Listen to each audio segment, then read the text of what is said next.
میری بہن نے زبردستی میری شادی اپنے شوہر سے کروا دی کیونکہ اس کی اولاد نہیں تھی، لیکن میری بہن کہتی تھی صرف بچہ پیدا کرنے کے لیے لائی ہوں، میرے شوہر سے دل نہ لگا لینا۔ میری بہن ہفتے میں صرف ایک دن اپنے شوہر کو میرے کمرے میں آنے دیتی، اور میری بہن نے مجھے سختی سے منع کیا ہوا تھا کہ گھر میں ایک گندا کمرہ تھا، اس میں نہیں جانا۔ ایک دن بہن گھر نہیں تھی، میں صفائی کرنے گئی تو میرے قدموں تلے سے زمین نکل گئی۔ اس کمرے میں تو میں دلہن بنی بیٹھی تھی کہ جب میرے کمرے میں آمنہ آپی آئی اور کہنے لگی کہ میں نے اپنے شوہر سے تمہاری شادی کروا تو دی ہے، لیکن اس کا ہرگز مطلب یہ نہیں کہ تم میرے شوہر پر یا اس گھر پر قبضہ کرنے کے بارے میں سوچو۔ تمہیں اچھی سے معلوم ہو کہ میں اس گھر میں تمہیں کس مقصد کے تحت لائی ہوں۔ مجھے تم سے صرف ایک بچہ چاہیے، اس لیے میرے شوہر یا اس گھر پر نظر رکھنے کی بجائے تم مجھے ایک بچہ دو، اور اس کے بعد اس گھر سے تمہارا کوئی واسطہ نہیں رہے گا۔ میں تمہیں منہ مانگی رقم دے کر تم سے بچہ لے لوں گی۔ میں نے نم آنکھوں سے اپنی آپی کی طرف دیکھا جو خود غرض بنی مجھے اپنا فیصلہ سنا رہی تھی۔ میں نے خون کے آنسو پیتے ہوئے آمنہ آپی کو کہا کہ وہ فکر نہ کرے، میں کبھی ان کے شوہر اور گھر پر نظر نہیں رکھوں گی۔ آمنہ آپی نے صاف لفظوں میں مجھے بتا دیا تھا کہ وہ اپنے شوہر ناصر کو صرف ہفتے میں ایک دفعہ میرے کمرے میں آنے کی اجازت دیں گی۔ میں نے خاموشی سے انہیں دیکھا تھا لیکن کچھ نہیں کہا تھا۔ آمنہ آپی ہمیشہ سے ہی ایسی تھی، انہیں صرف اپنا مطلب دکھائی دیتا تھا، دوسروں بندوں کے جذبات سے کبھی ان کا کوئی واسطہ ہی نہیں رہا تھا۔ نہ ہی میں اس شادی پر رضامند تھی اور نہ ہی ناصر بھائی مجھ سے شادی کرنا چاہتے تھے، لیکن آمنہ آپی کو اولاد چاہیے تھی اور خدا نے ان کے نصیب میں یہ خوشی نہیں لکھی تھی، اور اسی لیے وہ مجھے اپنے شوہر کی دوسری بیوی کے روپ میں اپنے گھر لے آئی۔ انہیں اچھے سے اندازہ تھا کہ اگر وہ کسی اور عورت کو سوتن بنائیں گی تو انہیں ساری زندگی اس عورت کو بھگتنا پڑے گا، لیکن وہ مجھے بآسانی دودھ میں سے مکھی کی طرح نکال کر پھینک سکتی۔ جب ناصر رات کو کمرے میں آئے تو میرا دل زور زور سے دھڑکنے لگا تھا۔ میرے لیے تو یہ ایک شادی ہی تھی، بھلے اس کے پیچھے کوئی بھی مقصد تھا، لیکن اب ناصر میرے شوہر تھے اور میں ان کے نکاح میں تھی۔ ناصر میرے پاس آ کر بیٹھ گئے اور میرا ہاتھ تھام کر کہنے لگے کہ میں جانتا ہوں نگین کہ تمہارے ساتھ جو کچھ ہوا وہ ٹھیک نہیں ہے، لیکن آمنہ کی ضد کے آگے میں مجبور ہو گیا تھا اور اسی لیے مجھے تم سے شادی کرنی پڑی، لیکن میں وعدہ کرتا ہوں کہ تمہیں کسی چیز کی کوئی کمی نہیں ہونے دوں گا۔ میں نے ناصر سے کہا کہ میں اس شادی کو دل سے قبول کر چکی ہوں۔ تو میری بات سن کر ان کے چہرے پر ایک پرسکون مسکراہٹ دوڑ گئی۔ جیسے جیسے رات بیت رہی تھی ناصر مجھے دھیرے دھیرے اپنی محبت سے بھگو رہے تھے، اور صبح کا سورج طلوع ہونے تک ہم دونوں ایک دوسرے کے ہو گئے تھے۔ صبح جب میری آنکھ کھلی تو ناصر کمرے میں نہیں تھے، اور میں اچھے سے جانتی تھی کہ اب ایک ہفتے سے پہلے آمنہ آپی نے میرے کمرے کا رخ بھی نہیں کرنے دے گی۔ میں جب کمرے سے تیار ہو کر باہر نکلی تو آمنہ آپی کہنے لگی کہ انہوں نے کام والی ماسی کی چھٹی کر دی ہے اور آج سے صفائی میری ذمہ داری ہے۔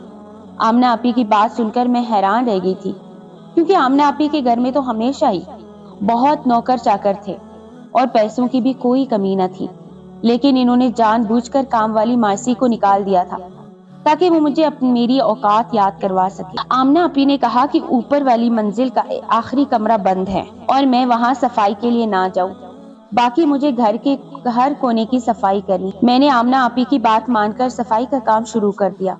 اب مجھے ان کے گھر میں ان کی مرضی کے مطابق ہی زندگی بسر کرنی تھی۔ آمنہ آپی اسی طرح بچپن سے مجھ پر حکم چلاتے آئی تھی، میں مجبوراً ان کی ہر بات ماننے پر مجبور ہوتی۔ شادی کے اگلے دن سے ہی میں گھر کی ماسی بن گئی تھی، جبکہ آمنہ آپی سارا دن کمرے میں آرام کرتی یا پھر شاپنگ کے لیے یہاں وہاں گھومتی رہتی۔ ناصر صبح کے گئے رات دیر کو گھر واپس آئے تھے، اور ناصر کے واپس آنے کے بعد مجھے میرے کمرے سے نکلنے کی اجازت نہیں تھی۔ ناصر کے آنے سے پہلے ہی میں نے اپنا سارا کام ختم کر کے اپنے کمرے میں واپس آ جاتی اور صبح ان کے جانے کے بعد ہی کمرے سے نکلتی۔ میں نے شادی والے دن سے لے کر اب تک ناصر کو نہیں دیکھا تھا، جبکہ ہماری شادی کو 5 دن ہونے والے تھے۔ آمنہ آپی نے مجھے جتنی حدود بتائی تھی میں ان سب پر عمل کر رہی تھی، کیونکہ میں ان کے غضب کا شکار نہیں ہونا چاہتی تھی۔ میں ایک نئی نویلی شادی شدہ دلہن تھی اور ہر عورت کی طرح میرے دل میں بھی جذبات ٹھاٹے مارتا ہوا طوفان موجود تھا، لیکن میں اپنا شرعی حق استعمال کرنے سے بھی محروم تھی۔ کبھی کبھی میرا دل چاہتا کہ جب ناصر دفتر سے لوٹے تو میں ان کے سامنے جاؤں اور ان سے بات کروں، لیکن آمنہ آپی کے خوف سے میں کمرے میں ہی بند رہتی۔ وقت بہت آہستہ آہستہ گزر رہا تھا اور ایسا لگ رہا تھا جیسے کوئی سال بھر ایک ہفتے ہوا ہے۔ میں نے لمحہ لمحہ اس دن کا انتظار کیا تھا، اور جب ناصر کمرے میں آئے تو میں فوراً ہی ان سے لپٹ گئی اور رونے لگی۔ ناصر ایک دم ہی پریشان ہو گئے کہ مجھے کیا ہوا ہے، اور جب میں نے انہیں بتایا کہ میں انہیں حد سے زیادہ یاد کر رہی تھی تو وہ مسکرا اٹھے۔ ناصر نے ایک ہی رات میں مجھ پر اتنی محبت لٹائی تھی کہ میرا ایک ہفتہ انتظار پوری طرح تمام ہو گیا تھا۔ ناصر بھی کہہ رہے تھے کہ وہ بھی میرے پاس آنا چاہتے تھے، لیکن وہ آمنہ کی ناراضگی برداشت نہیں کر سکتے۔ جیسے ہی صبح ہوئی میں نے ناصر کا ہاتھ تھام لیا۔ میں نہیں چاہتی تھی کہ وہ ایک دفعہ پھر مجھے طویل انتظار کے لیے چھوڑ جائیں، لیکن ناصر نے فوراً ہی میرے ہاتھوں کو چوم لیا اور کہنے لگے، تم پریشان نہ ہو، میں کچھ نہ کچھ کر کے تمہارے پاس آ ہی جاؤں گا۔ ناصر کی بات سن کر میں خوش ہو گئی تھی۔ ناصر کے جانے کے بعد میں صفائی میں مصروف ہوئی تو آمنہ آپی اپنے کمرے سے تیار ہو کر نکلی اور کہنے لگی کہ وہ شاپنگ کے لیے جا رہی ہیں اور میں گھر کا ایک کونا کونا صاف کر دوں کیونکہ شام میں ان کے دوستوں کی دعوت ہے۔ آمنہ آپی کے جانے کے بعد میں نے دوپٹے کو کس کر کمر پر باندھا اور جھاڑو اٹھا کر تیزی سے سارے گھر کی صفائی کرنے لگی۔ اوپر والی منزل پر ہوا کی وجہ سے بہت زیادہ مٹی آ چکی تھی کیونکہ اوپری منزل کی ساری ہی کھڑکیاں ہوا کے لیے کھلی رہتی تھی۔ جھاڑو لگاتے لگاتے جب میں آخری کونے تک پہنچی تو مجھے یاد آیا کہ آمنہ آپی نے اس کمرے کی صفائی کے لیے منع کیا ہے۔ آمنہ آپی نے کہا تھا یہ گندا کمرہ ہے اور اس کی صفائی کی کوئی ضرورت نہیں۔ کیونکہ میرا تمام کام ختم ہو چکا تھا، اس لیے میں نے سوچا کہ کیوں نہ اس گندے کمرے کو بھی روز تھوڑا تھوڑا کر کے صاف کر دوں۔ میں ویسے ہی بچپن سے بہت صفائی پسند تھی اور مجھے تھوڑا سا بھی گند گھر پر برداشت نہ ہوتا تھا۔ یہی سوچ کر میں اس کمرے کے دروازے کی کنڈی کھول کر جیسے ہی اندر داخل ہوئی تو میرے ہوش اڑ گئے۔ میرے وہم و گمان میں بھی نہیں تھا کہ مجھے یہ سب دیکھنے کو ملے گا۔ یہ کمرہ تو واقعی گندا کمرہ کہلانے کے لائق تھا۔ میں اپنی جگہ سن کھڑی رہ گئی تھی۔ میں صرف 4 سال کی تھی جب میرے ماں باپ کا انتقال ہو گیا اور میں اپنی مامی کے گھر ان کے رحم و کرم پر آ پڑی۔ ماموں میرے پردیس تھے اور مامی کے گھر مامی کے علاوہ ان کی بیٹی آمنہ اور بیٹا عمر رہتا تھا۔ مامی کسی صورت میرا بوجھ اٹھانے کو راضی نہیں تھی، لیکن ماموں کے علاوہ میرا اور کوئی تھا بھی نہیں۔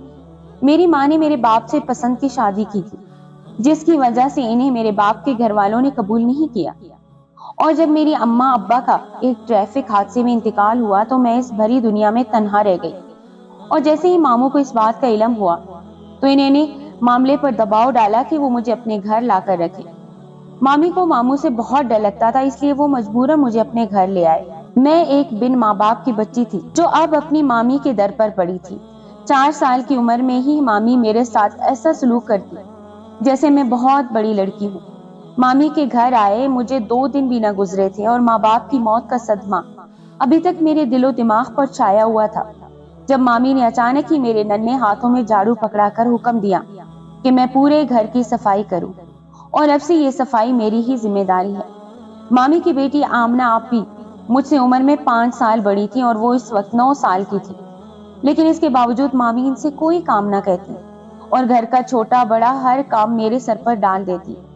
مامی نے میرا تعلیمی سلسلہ شروع ہی نہ کروایا تھا اور مامی کی ہر بات ماننے پر میں مجبور تھی۔ ماموں اگر اس ملک میں ہوتے تو شاید مامی کا سلوک اتنا برا نہ ہوتا۔ اکثر ہی میں رات کو بستر پر سونے کے لیے لیٹتی تو میرے ماں باپ میری آنکھوں کے سامنے چلے آتے اور میں یہی سوچتی رہتی کہ اگر میرے ماں باپ بھی زندہ ہوتے تو مجھے آمنہ آپی کی طرح پلکوں پر بٹھا کر رکھا۔ مامی نے آمنہ آپی سے کبھی کوئی کام نہ کروایا تھا، بلکہ وہ انہیں اتنا زیادہ سر پر چڑھا چکی تھی کہ آمنہ آپی حد سے زیادہ بدتمیز اور خود غرض ہو چکی تھی۔ آمنہ آپی کا رویہ تو مامی کے ساتھ ہی اتنا عجیب ہوتا کہ میں کبھی کبھی حیران رہ جاتی، اور میری تو ان کی نظروں میں کوئی اوقات ہی نہیں تھی۔ میں آمنہ آپی کے لیے صرف اور صرف ایک نوکرانی تھی جو ان کے باپ کے ٹکڑوں پر پڑ رہی تھی۔ عمر تو مجھ سے بہت ہی دور رہتا تھا کیونکہ مامی نے شروع سے ہی عمر کو مجھ سے بات کرنے کے لیے منع کر دیا تھا۔ ساری زندگی آمنہ آپی کی اترم پہنتے پہنتے میں جوان ہو گئی تھی۔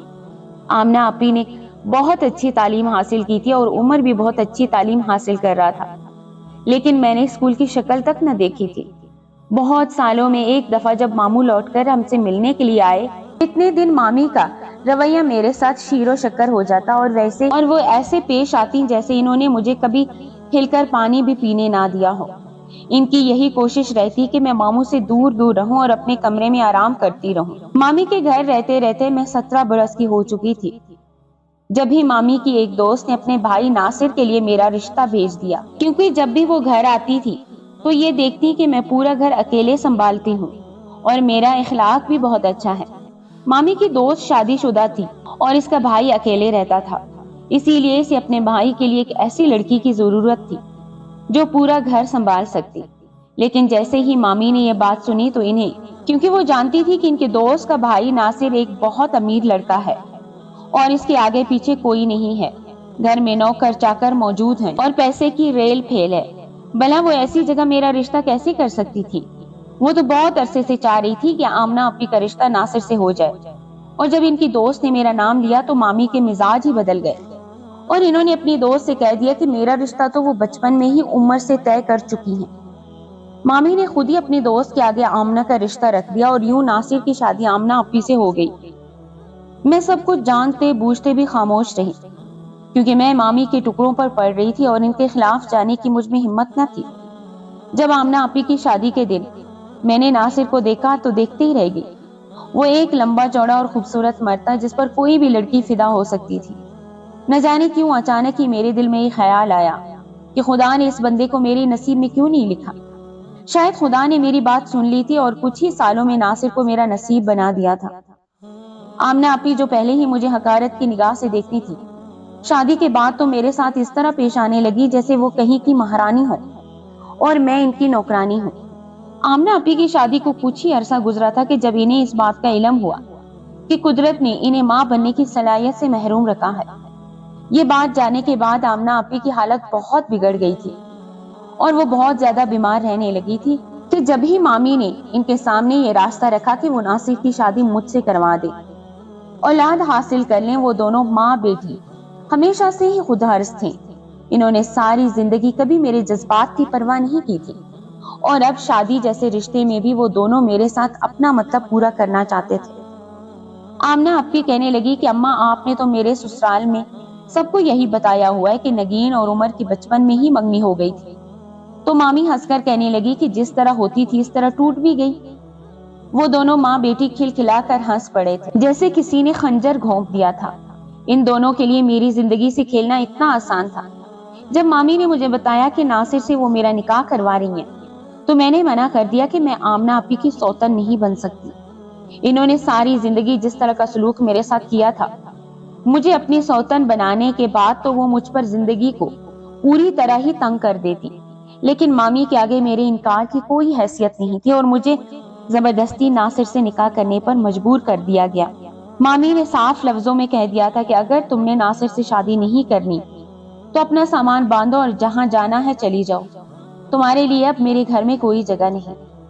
ناصر بھی مجھ سے شادی نہیں کرنا چاہتے تھے، لیکن آمنہ اپی اس قدر ضدی تھی کہ ان کے آگے کسی کی نہ چلتی تھی، اور یوں میرا اور ناصر کا نکاح ہو گیا اور میں مامی کے گھر سے رخصت ہو کر ایک نئی دوزخ میں چلی آئی جہاں آمنہ اپی میرے وجود کو جلا کر بھسم کرنے کے لیے تیار بیٹھی۔ آمنہ اپی نے میرے ساتھ وہ سلوک کیا تھا جس کی مجھے ان سے توقع تھی۔ گھر کی ساری صاف صفائی کرنے کے بعد بھی مجھے ناصر کی دیدار تک نصیب نہ ہوتا تھا، اور ایسے ہی ایک دن جب میں نے صفائی کی غرض سے وہ کمرہ کھول دیا جسے کھولنے کے لیے آمنہ اپی نے منع کیا تو میرے قدموں تلے زمین نکل گئی۔ وہ ایک چھوٹا سا کمرہ تھا جس میں ایک طرف بہت سی ٹی وی اسکرینز لگی ہوئی تھی اور ہر اسکرین پر میرے کمرے کے مناظر آ رہے تھے۔ میں پڑھی لکھی تو نہیں تھی، لیکن اتنا ضرور جانتی تھی کہ میرے کمرے میں کہیں نہ کہیں خفیہ کیمرے موجود ہیں جس کی مدد سے آمنہ اپی یہاں بیٹھ کر میرے کمرے کے مناظر دیکھ سکتی ہیں، اور یہ سوچ کر ہی کانپ اٹھی کہ وہ مجھے اور ناصر کو ایک ساتھ وقت گزارتے دیکھتی ہیں۔ آمنہ اپی نے ناصر کو ہفتے میں صرف ایک دفعہ مجھ سے ملنے کی اجازت دی تھی، اور اس کے باوجود بھی وہ ہم دونوں پر اس طرح نظر رکھ رہی تھی۔ میرے وہم و گمان میں نہیں تھا کہ آمنہ اپی اس قدر بھی گر سکتی ہیں کہ وہ میاں بیوی کے مقدس رشتے کو اس طرح پامال کریں گی۔ میں نے لڑکھڑاتے قدموں سے اس کمرے کو واپس بند کر دیا تھا اور اپنے کمرے میں چلی آئی تھی۔ میرا سارا کام ختم ہو چکا تھا اور اب میرا دماغ کام نہیں کر رہا تھا۔ ہر روز کمرے میں آنے کے بعد میں نہا دھو کر صاف ستھری ہو جایا کرتی تھی لیکن آج میری حالت ایسی تھی کہ میں گندے حال میں ہی بستر پر لیٹ گئی تھی۔ مجھے یہ تک یاد نہ رہا تھا کہ آج وہ رات ہے کہ جب ناصر کو میرے کمرے میں آنا ہے۔ میں جانتی تھی کہ اولاد ہونے کے بعد آمنہ آپی مجھے خود اس گھر سے نکال دے گی، لیکن مجھے ہرگز بھی یہ اندازہ نہیں تھا کہ وہ اس طرح ہم دونوں پر نظر رکھی ہوگی۔ مجھے وقت گزرنے کا احساس بھی نہ ہوا تھا۔ میں اپنی ہی سوچوں میں اس قدر الجھی ہوئی تھی کہ میرے کمرے کا دروازہ کھلنے کی آواز پر چونک اٹھی۔ ناصر مسکراتے کمرے میں داخل ہو رہے تھے اور جیسے ہی وہ میرے قریب آ کر بیٹھے تو میں نے ان سے کچھ دوری اختیار کی۔ یہ سوچ کر ہی میں پریشان ہو رہی تھی کہ آمنہ آپی ہم دونوں کو کیمرے کی آنکھ سے دیکھ رہی ہوں گی۔ ناصر نے جیسے ہی مجھے محبت سے اپنی باہوں میں بھرنے کی کوشش کی تھی، میں نے انہیں دھکا دیا۔ ناصر میرے رویے کو دیکھ کر پریشان ہوئے اور پوچھنے لگے، نگین کیا بات ہے، مجھے ناراض ہو گیا؟ لیکن میں نے خاموشی اختیار کی۔ میں چاہ کر بھی انہیں نہیں بتا سکتی تھی کہ میرے کمرے میں کیمرے لگے ہوئے ہیں۔ وہ بار بار میرے قریب آنے کی کوشش کر رہے تھے لیکن میں انہیں خود سے دور کر رہی تھی۔ پھر اچانک ہی ناصر نے مجھے زبردستی اپنے باہوں میں بھر لیا اور میرے کان میں سرگوشی کرتے ہوئے کہنے لگی کہ بتاؤ نگین کیا بات ہے، مجھے ناراض ہو گیا؟ میں ان کی بات سن کر رونے لگی تھی اور دھیرے دھیرے میں نے انہیں آپی کی سچائی بتا دی، جسے جاننے کے بعد تو ناصر غصے میں ایک دم ہی کمرے سے باہر نکل گئے تھے۔ میں ان کے پیچھے پیچھے دوڑی لیکن وہ تیز تیز قدم اٹھاتے اوپر کی منزل پر پہنچ گئے اور جیسے ہی انہوں نے اس چھوٹے کمرے کا دروازہ کھولا تو آمنہ آپی وہیں موجود تھی اور آرام سے بیٹھی میرے کمرے کے مناظر دیکھ رہی تھی۔ ناصر نے آمنہ کے چہرے پر اتنا زوردار تھپڑ مارا تھا کہ وہ اوندے منہ زمین پر گر پڑی تھی۔ ناصر بھائی آمنہ آپی سے کہہ رہے تھے کہ میں نے تمہیں اپنے گھر کی عزت بنایا، تمہیں محبت دی، دنیا کی ہر خوشی دینے کی کوشش کی، تمہارا ہر دم خیال رکھا، اور تم نے اتنی گھٹیا حرکت کی جس کے بارے میں سوچ بھی نہیں سکتا۔ تمہاری ہمت بھی کیسے ہوئی کہ تم میرے اور نگین کے تعلق کو اس طرح سے چھپ چھپ کر دیکھو؟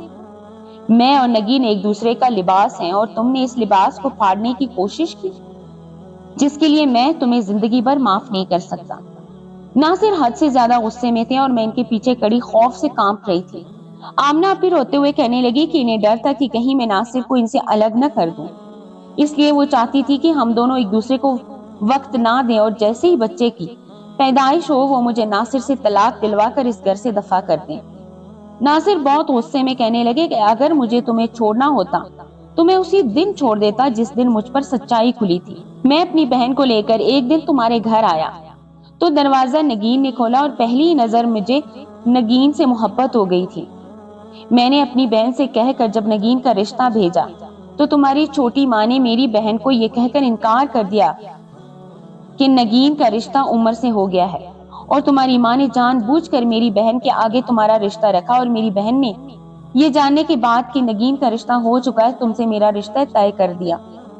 ہماری شادی کے بعد جب میں ایک روز تمہیں چھوڑنے تمہارے گھر گیا تو مجھے واپسی پر گھر کے باہر ہی عمر مل گیا۔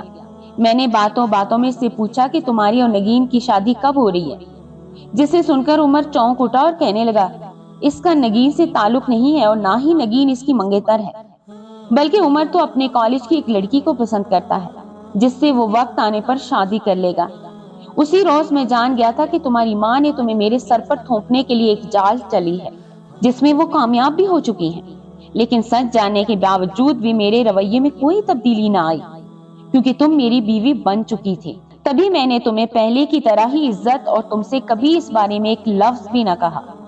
وقت گزرنے کے ساتھ ساتھ میں جان گیا تھا کہ تمہارے گھر میں نگین کی اوقات ایک نوکرانی جیسی ہے، اور جب تمہیں اس بات کا علم ہوا کہ تم ماں نہیں بن سکتی ہو تم نے ایک دفعہ پھر نگین کو استعمال کرنے کا سوچ لیا، لیکن میں نگین کے ساتھ کوئی زیادتی نہیں کرنا چاہتا تھا، اسی لیے میں نے اس رشتے سے انکار کر دیا کیونکہ مجھے اچھی طرح علم ہو چکا تھا کہ تم ایک خود غرض اور مطلبی عورت ہو۔ اولاد حاصل کر کے تم نگین کو اس گھر سے اور میری زندگی سے باہر نکال پھینکو گی، لیکن تمہاری ضد کے آگے میں ہار گیا اور یہ سوچ کر میں نے نگین سے نکاح کر لیا۔ میں اسے ایک بہتر زندگی دینے کی پوری کوشش کروں گا، لیکن مجھے بالکل بھی علم نہیں تھا کہ تم اس قدر گھٹیا سوچ کی مالک ہو۔ میں اب تمہارے ساتھ کوئی تعلق نہیں رکھنا چاہتا، اس لیے بہتر یہی ہے کہ تم اپنی ماں کے گھر لوٹ جاؤ یا پھر ساری زندگی اسی کمرے میں گزارو جہاں تم نے کیمرے لگا کر ہماری خلوت میں جھانکنے کی کوشش کی ہے۔ ناصر کے منہ سے اپنے لیے محبت کی بات سن کر میں ہکا بکا رہ گئی تھی۔ یہ بات تو میں نے کبھی سوچی بھی نہیں کہ ناصر کبھی اس طرح مجھ سے محبت بھی کر چکے ہیں۔ آمنہ اپنی ناصر کے قدموں میں گر گئی اور رونے لگی، لیکن ناصر نے اپنا فیصلہ سنا دیا تھا جس میں کوئی گنجائش موجود نہیں تھی۔ کچھ ہی دنوں بعد مجھے علم ہوا کہ میں ماں بننے والی ہوں۔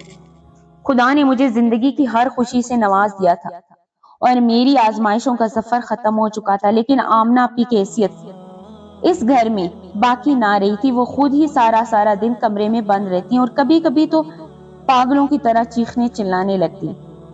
ہر ظلم کو زوال ہے اور ہر ظالم کو ایک نہ ایک دن اپنا انجام بھگتنا ہی ہے۔ آمنہ آپی نے ساری زندگی مجھ پر ظلم ڈھائے تھے اور اب وہ خود ہی قسمت کی لکھی مار کھا رہی تھی۔ اگر ہم دونوں کو خلوت میں جھانکنے کی کوشش نہ کرتی اور مجھے میرا صحیح مقام دیتی تو شاید ان کے ساتھ یہ سب نہ ہوتا۔ آپ لوگوں کی اس بارے میں کیا رائے ہے؟ کمنٹ باکس میں اپنی رائے کا اظہار ضرور کیجیے گا۔